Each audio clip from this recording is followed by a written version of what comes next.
Assalamualaikum warahmatullahi wabarakatuh. Saya Jumila Agustina, NPM A1C021049, dosen pengampu Bapak Dr. Muhammad Kristiawan, MPD. Di sini saya akan menjelaskan materi yang ke-12 mengenai kepemimpinan sekolah efektif. Langsung saja kita masuk ke materi konsep kepemimpinan.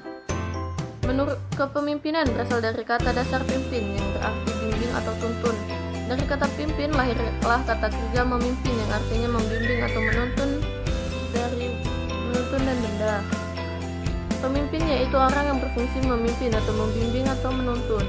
Kepemimpinan adalah kemampuan atau usaha seseorang untuk bisa menggerakkan seseorang atau tim maupun kelompok agar mau bekerja sama melaksanakan tugas yang telah diberikan kepadanya dan mampu mendorong orang atau karyawan untuk berbuat hal yang positif dan meminimalisir perilaku negatif, serta mampu mengembangkan dan memanfaatkan potensi atau sumber daya yang ada di dalam sebuah organisasi untuk mencapai tujuan secara efektif dan efisien.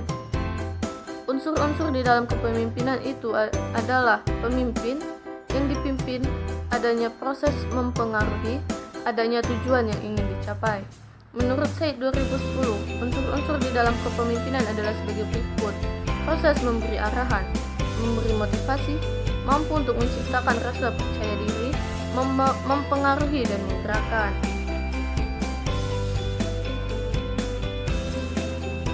Faktor yang mempengaruhi perilaku kepemimpinan menurut Asmenri 2012, perilaku seorang pemimpin dalam melaksanakan tugas dipengaruhi oleh beberapa faktor yang dikelompokkan, yaitu sebagai berikut.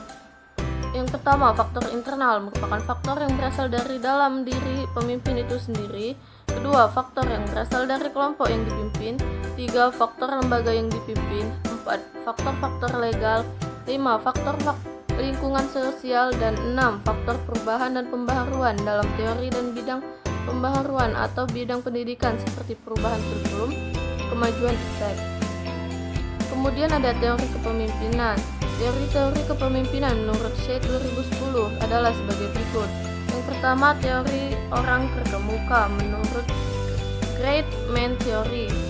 Dalam teori ini disebutkan bahwa kepemimpinan orang-orang besar didasarkan atas sifat yang dibawa sejak lahir, jadi merupakan sesuatu yang diwariskan. Dua, teori lingkungan atau Environmental Theory. Teori ini disebut teori-teori sosial yang berkesimpulan bahwa lights are made not born. Pemimpin ini dibentuk bukan dilahirkan. Yang ketiga, teori pribadi dan situasi, Personal Situation Theory. Teori ini merupakan kombinasi dari kedua teori di atas. Yang keempat, teori interaksi dan harapan, Interaction Expectation Theory. Teori ini mempunyai tiga variabel, yaitu aktivitas, interaksi, dan sentimen harapan. Kelima, teori humanistik. Teori ini melihat manusia dalam motivation organis yang memiliki struktur dan sistem kontrol tertentu. Kemudian syarat dan prinsip kepemimpinan pendidikan. Menurut Asmenri 2012 mengungkapkan syarat dan proses seorang pemimpin pendidikan adalah sebagai berikut. Yang pertama, seorang pemimpin harus memiliki kepribadian yang terpuji. Kedua, paham dan menguasai tujuan yang hendak dicapai dan mampu mengkomunikasikan kepada bawahan dan stakeholder. Ketiga, memiliki wawasan yang luas di bidang tugasnya dan bidang-bidang lain yang relevan. Dan empat, berpegang pada prinsip-prinsip umum kependidikan. Selain adanya syarat bagi seorang pemimpin yang baik, ada beberapa aspek personalitas yang penting dimiliki seorang pemimpin dalam kepemimpinan pendidikan, yaitu: pertama, memiliki kemampuan yang lebih tinggi daripada orang-orang yang dipimpinnya dalam bidang pendidikan. Kedua, memiliki keinginan yang terus-menerus untuk belajar menyesuaikan kemampuan dengan perkembangan dan tujuan organisasi yang dipimpinnya. Dan ketiga, kemampuan personalitas kepemimpinan pendidikan. Kemudian masuk ke fungsi kepemimpinan. Secara operasional, fungsi kepemimpinan dapat dibedakan dalam 5 fungsi pokok, yaitu fungsi instruksi, fungsi konsultasi, fungsi partisipasi, fungsi delegasi, dan fungsi pengendalian. Kemudian ada kepemimpinan kepala sekolah yang efektif.